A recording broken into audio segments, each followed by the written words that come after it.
Last meeting, we have tackled about the risk that we have to be aware of in the use of digital technology.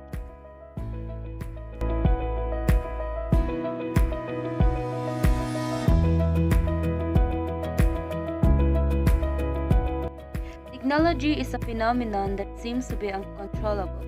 Despite the so many benefits for teaching and learning, there are also negative effects or influence on the learner. This includes first, we have exposure to inappropriate content, including online pornography, extremism, or the exposure to violence associated with racist language. Second, we have the lifestyle website like self-harms and suicide sites and hate sites. Next, we have cyberbullying in all forms, receiving sexually explicit images or messages. And last, the privacy issues including disclosure of personal information.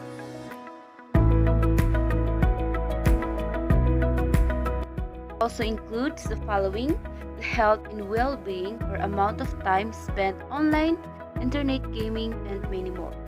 The prolonged exposure to online technologies, particularly at an early age, the addiction to gambling and gaming, theft and fraud from activities such as phishing, viruses, trojans, spyware, and other malware, and social pressure to maintain online networks via texting and social networking sites. Now move on to the development and use of non-digital or conventional materials.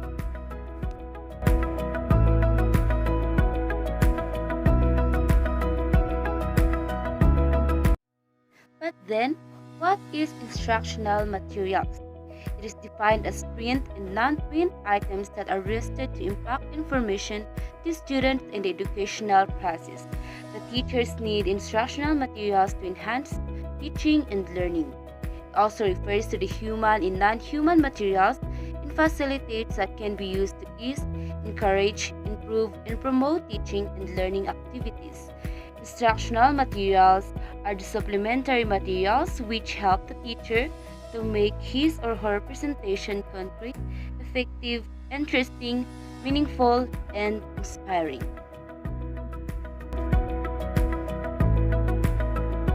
Here are the following rules in teaching and learning of instructional materials. First, they promote meaningful communication and effective learning. They ensure better retention, thus making learning more permanent. They help overcome the limited classroom by making the inaccessible into accessible.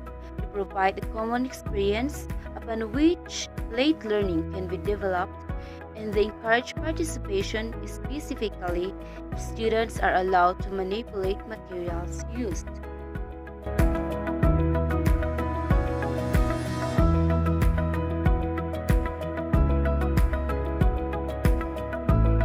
Here are the examples of conventional instructional materials or non-digital instructional materials.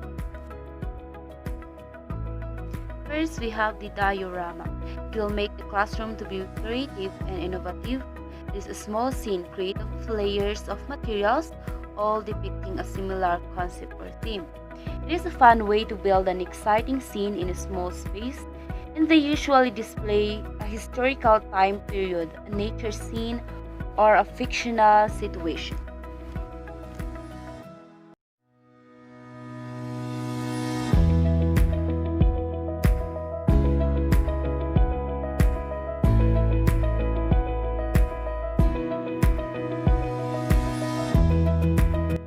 Next example, we have nature table, a table that contains objects and or scenes related to the current season or a coming festival or a symbol of an ecosystem. As we all know, children love to follow the natural changes that the world offers each month, and classroom decorations reflect this. Here are the following examples.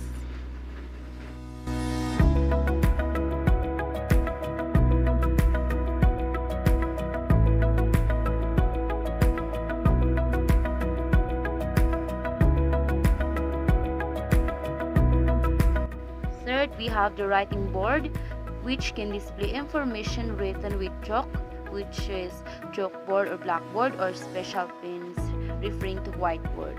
Although there are usually more effective methods of transmitting information, the writing board is still the more commonly used visual aids.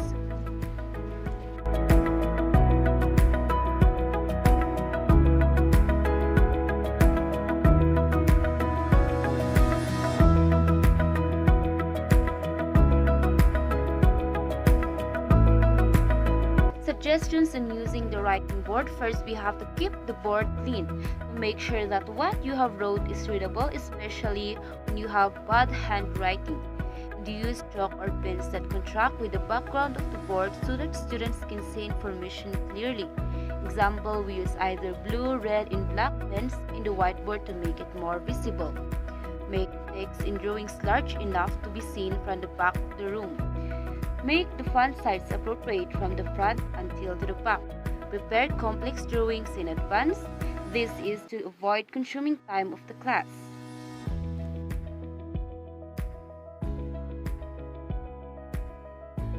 Number 4, we have the flip chart. It is a large tablet of paper, usually on a tripod or stand. It could contain pictures or images and also words.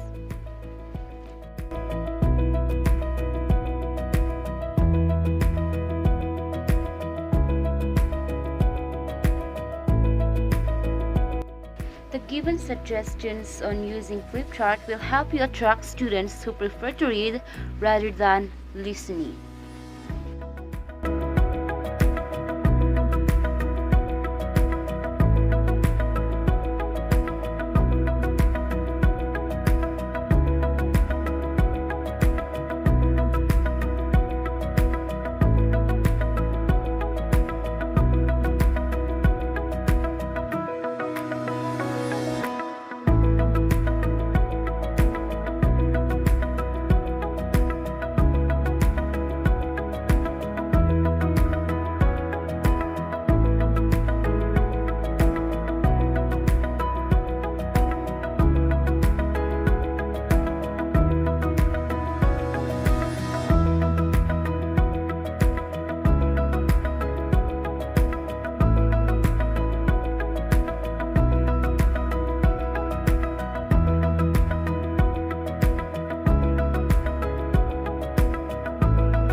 Zigzag board. It is a multi-board series of 3 or 4 rectangular boards.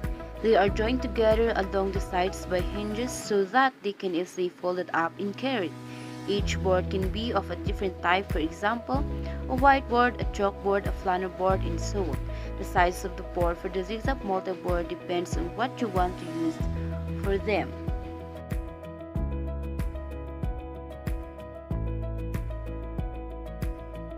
Example of zigzag board. From its name itself, it's zigzag, wherein the shape is also zigzag.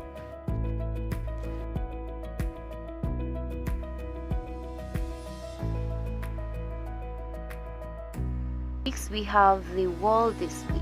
Displaying items on a classroom wall is a well-known, tried and tested educational method. In classroom, the display can consist of the students' one work. It is also known to be bulletin board, which provides information. It is probably called learner's area, wherein their output are displayed like in science, math, English, and other subjects.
activity. The activity is for group discussion. Discuss the importance of the following the teaching and learning process. I will be giving you 10 minutes to finish your work. You need to state the importance of diorama, nature table, writing board, flip chart, zigzag board, wall display, and roof and pole display board in the teaching and learning process.